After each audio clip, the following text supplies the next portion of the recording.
नमस्कार दोस्तों। आज 6 जनवरी है। 6 जनवरी से जुड़े सभी करंट न्यूज को देखेंगे, साथ ही उससे जुड़े तथ्य भी जानेंगे। पीडीएफ के लिए टेलीग्राम ज्वाइन कर सकते हैं, लिंक डिस्क्रिप्शन में दे दिया गया है। आइए आज का सेशन शुरू करते हैं। ओडिशा का पहला जिला कौन है जिसने खुद को बाल विवाह मुक्त घोषित किया है? इसका जवाब है गंजम। उड़ीसा के गंजम ने खुद को बाल विवाह मुक्त जिला घोषित किया है, जो राज्य में पहला है। गंजम ने एक कार्यक्रम निर्भया कढ़ी शुरू किया था, जिसमें सभी शैक्षणिक संस्थानों के प्रमुखों को निर्देश दिया गया है कि अगर 12 से 18 साल की उम्र की कोई लड़की 5 दिनों तक स्कूल से अनुपस्थित रहती हैं तो प्रशासन को इसकी सूचना दी जाए। पिछले 2 वर्षों में कम से कम 1 लाख किशोरों की काउंसलिंग हुई है। उड़ीसा के मुख्यमंत्री हैं नवीन पटनायक, राज्यपाल हैं गणेशी लाल। अगला, आरबीआई के नए कार्यकारी निदेशक किसे नियुक्त किया गया? इसका जवाब है अजय कुमार चौधरी और दीपक कुमार को। आरबीआई के गवर्नर हैं शक्तिकांत दास। आरबीआई की स्थापना 1935 में किया गया था। इसका राष्ट्रीयकरण 1949 में हुआ था। अगला, अंतर्राष्ट्रीय प्रेषण व्यवसाय के लिए फिनो पेमेंट्स बैंक को मंजूरी किसने दिया? इसका जवाब है आरबीआई। भारतीय रिजर्व बैंक ने मनी ट्रांसफर सर्विस स्कीम के तहत अंतर्राष्ट्रीय प्रेषण व्यवसाय शुरू करने के लिए फिनो पेमेंट्स बैंक को मंजूरी दे दी है। मंजूरी से फिनो पेमेंट्स बैंक के ग्राहक विदेशों में भेजे गए पैसे प्राप्त कर सकेंगे। फिनो पेमेंट्स बैंक के अध्यक्ष महेंद्र कुमार चौहान हैं। इसकी स्थापना 13 जुलाई 2006 में किया गया था। फिनो पेमेंट्स बैंक के एमडी और सीईओ हैं ऋषि गुप्ता। अगला, एयरटेल पेमेंट्स बैंक को अनुसूचित बैंक का दर्जा किसने दिया? इसका जवाब है आरबीआई। भारतीय रिजर्व बैंक अधिनियम 1934 की दूसरी अनुसूची में भारतीय रिजर्व बैंक द्वारा एयरटेल पेमेंट्स बैंक को एक अनुसूचित बैंक के रूप में वर्गीकृत किया गया है। एयरटेल पेमेंट्स बैंक के एमडी और सीईओ हैं नुब्रता विश्वास। इसकी स्थापना जनवरी 2017 में किया गया था। अगला, भारत का पहला ऑटो ईटीएफ किसने लॉन्च किया?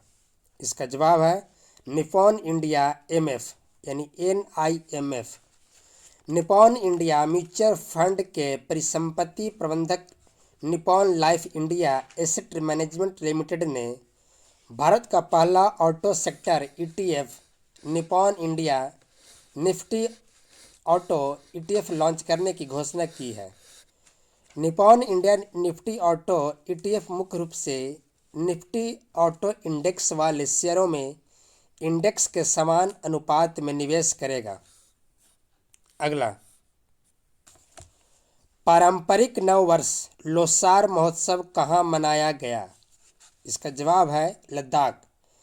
लद्दाख में लोसार महोत्सव तिब्बती बौद्ध धर्म के पारंपरिक कार्यक्रम में नए साल की शुरुआत में मनाया जाता है। यह लद्दाख क्षेत्र में बौद्ध समुदाय द्वारा मनाया जाता है।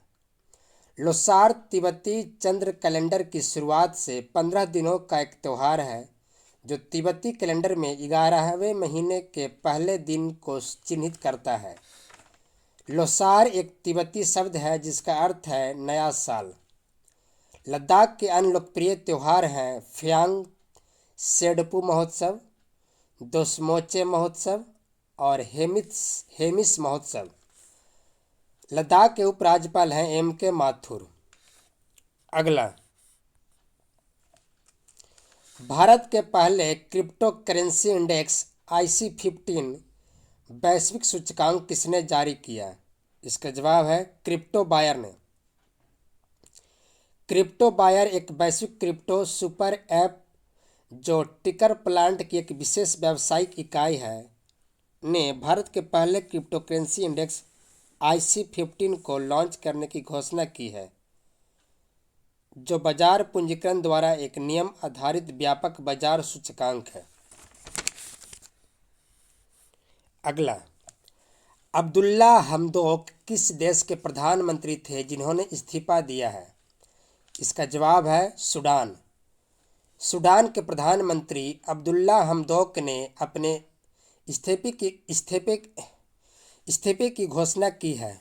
यह निर्णय एक सैन्य तख्तापलट का अनुसरण करता है जिसने देश में राजनीतिक गतिरोध और व्यापक लोकतंत्र समर्थक विरोध का कारण बना। सूडान की राजधानी है खार्तूम, मुद्रा है सूडानी पौंड। अगला, यूएन आतंकवाद विरोधी समिति के अध्यक्ष कौन बने? इसका जवाब है टीएस त्रिमूर्ति। संयुक्त राष्ट्र में भारत के अस्थायी प्रतिनिधि टीएस त्रिमूर्ति को 5 जनवरी 2022 को संयुक्त राष्ट्र आतंकवाद विरोधी समिति का नया अध्यक्ष नामित किया गया है। भारत 22 जनवरी को यूएन के आतंकवाद विरोधी समिति की अध्यक्षता करेगा। यूएन प्रमुख हैं एंटोनियो गुटेरेस। अगला, अंतर्राष्ट्रीय सौर गठबंधन का 102वां सदस्य देश कौन बना? इसका जवाब है एंटीगुआ और बारबूडा। कैरेबियाई राष्ट्र एंटीगुआ और बारबूडा अंतर्राष्ट्रीय सौर गठबंधन में शामिल होने वाले 102वें राष्ट्र बन गए हैं।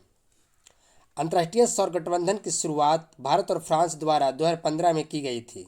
इसका मुख्यालय है गुरुग्राम। अगला, यूएसआईबीसी यानी यूएस इंडिया बिजनेस काउंसिल के अध्यक्ष के रूप में किसे नियुक्त किया गया है? इसका जवाब है अतुल केशप को। अगला, 100% एलपीजी सक्षम और धूम्रपान मुक्त राज्य कौन बना? इसका जवाब है हिमाचल प्रदेश। गरीबी रेखा से नीचे की महिलाओं को स्वच्छ ईंधन प्रदान करने के लिए प्रधानमंत्री उज्ज्वला योजना शुरू करने के बाद राज्य सरकार की एक समान योजना हिमाचल गृहिणी सुविधा योजना ने प्रधानमंत्री उज्ज्वला योजना के शेष घरों को कवर करने में मदद की। हिमाचल प्रदेश के मुख्यमंत्री हैं जयराम ठाकुर, राज्यपाल हैं आर विश्वनाथ आर्लेकर। आज के लिए इतना ही। प्लीज़ वीडियो को लाइक कीजिए, चैनल को सब्सक्राइब कीजिए और शेयर ज़रूर कीजिए। धन्यवाद।